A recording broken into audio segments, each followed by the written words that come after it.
So, how would you describe the Immigrant? Is it a film about the American dream?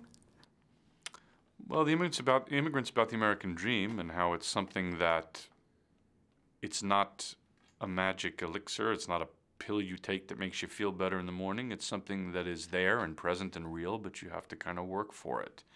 And in the end, it may involve a lot of trial and struggle, but maybe eventually we'll get there. But that's sort of like everybody in the country. That's sort of our story, isn't it?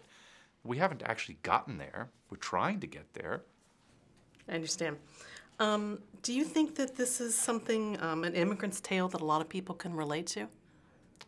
I'll put it to you this way. When I went to Ellis Island to start doing research for the film, I was told a rather astonishing fact, which is that 40% of the American population, and we have, what, 300 million people in the country?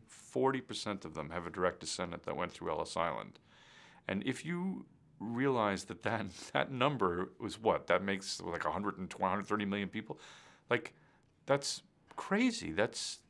Yeah. So my feeling is, absolutely, I think it's a very American story. Because, the whole country is basically made up of immigrants, and it's really the only place in the world that can say that. So I think it's a very American movie, yeah. Okay. So Marion Cotillard, excuse me, is a very special actress. And what made you visualize her in the role? She and I had never seen anything that she had done. I was at a dinner with her, and we got into some friendly kind of argument about an actor. I don't even remember what the terms of the argument were, but at one point she threw a piece of bread at me.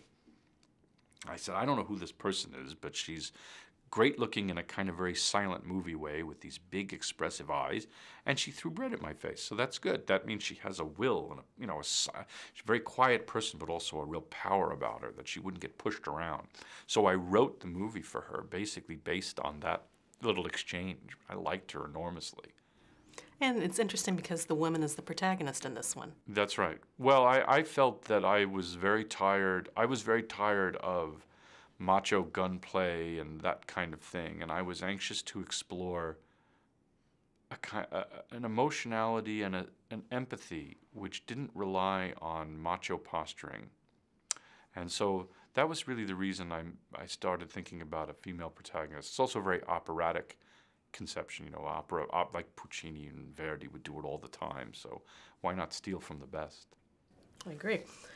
So you've worked with Joaquin over and over, in Yeah. what, 4 or 5 movies? 4 movies, yeah. 4. So why is that? What is, and what do you think he brought to the role of Bruno? Well, he brought a lot to the role. The role as originally conceived was a very kind of stereotypical brute, and he said, what's more interesting to me is somebody who is a con man, who's constantly trying to seduce her and con her into things that she doesn't want to do. And in order to do that, you can't only be a brute. Sometimes I have to appear very formal and very pretentious in a way. And I like the way that I dress.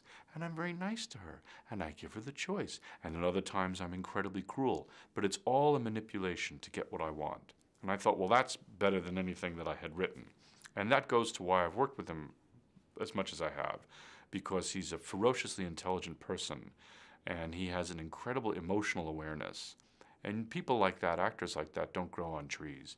If you find a person like that who is willing to be nuts enough to work with you, who has that kind of emotional intelligence, you have to seize the opportunity as much as you can.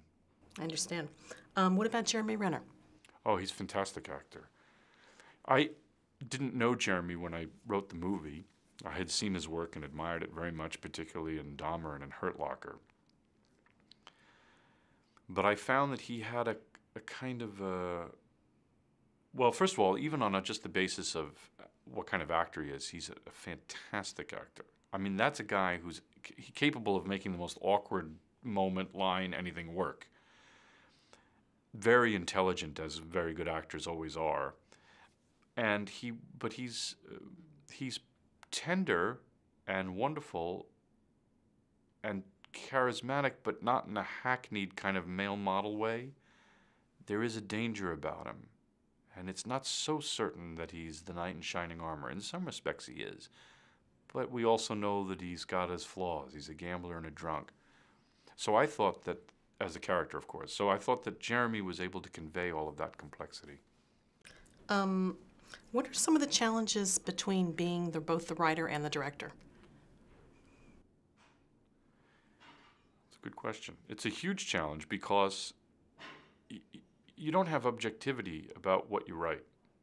You know, you rely on the actors and you rely on the situation to dictate if you've made mistakes in the writing. It's both very rewarding because, of course, it comes from you. The upside is it's very personal almost always when you've written it. The downside is you always have to be worried about thinking too much of yourself and thinking how, you know, I'm the best writer of all time and every word of mine is sacred. And that cannot be the approach, because if it is, the thing becomes rigid and you try to force it into a box. And with movies, I find that the idea of a vision, a solitary vision, is a bogus one. That the idea is you bring great actors and editors and cinematographers to work with you because they're going to expand the original idea you had. That's the challenge, is to be able to be the filter. Get rid of the ideas that get in the way of what you originally thought about and embrace the ideas that make it more beautiful. The film is set in the 20s with a very, very unique look. How did you come about that?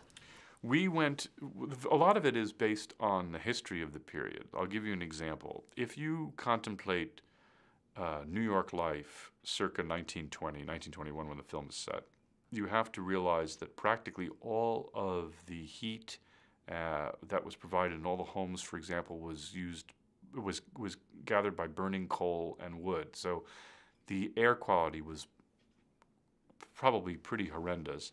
The light was almost exclusively from gas light. There was electricity in some of the tenements, but mostly it was gas light, which tends to let off a kind of yellow ochre hue. And you realize that that goes a long way in dictating how the film looks, because you're trying to capture a certain authenticity of emotion, and that is often dictated by how it looks. We also went back, Darius Kanji, the cinematographer, and I went back and looked at the paintings of the period by William Glackens and Everett Shin and John Sloan, all these wonderful painters, a school called the Ashcan School of Painters. And these early color pictures called autochromes, which are a series of dyes spread on glass to make what black and white photos, make them look like color.